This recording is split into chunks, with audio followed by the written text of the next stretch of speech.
Kejati Sumsel limpahkan berkas perkara 4 tersangka kasus dugaan korupsi pembangunan Masjid Sriwijaya. 4 tersangka itu diantaranya Ahmad Najib, mantan asisten Kesra Pemprov Sumsel.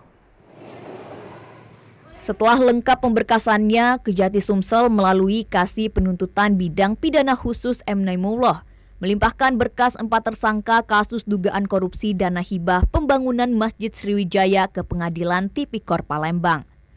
Keempat tersangka yang berkasnya telah dilimpahkan itu Ahmad Najib, mantan asisten Kesra Pemprov Sumsel yang juga sekretaris panitia pembangunan Masjid Sriwijaya.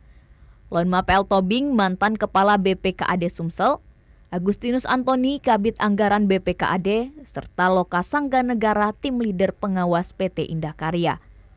Kasih Penuntut Umum Pitsus Kejati Sumsel M. Naimullah menjelaskan, tanggal 5 Januari 2022, pihak Kejati Sumsel menyerahkan 4 berkas, dijadikan 3 perkara. Berkas yang digabungkan itu berkas Lonma Tobing dengan Agustinus, karena tupoksinya hampir sama. Sedangkan satu lagi atas nama Ahmad Najib dan satu lagi atas nama Loka.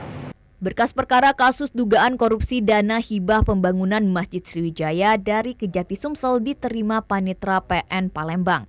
Hal itu dibenarkan juru bicara PN Palembang Sahlan Effendi. Dikatakan bila dinilai telah lengkap maka akan diagendakan sidangnya. Ya, ini sedang diteliti ya berkasnya, apakah lengkap, maka kalau setelah lengkap akan dinaikkan ke Bapak Ketua Pengadilan Negeri Palembang. Oke. Jadi ditetapkan majelisnya.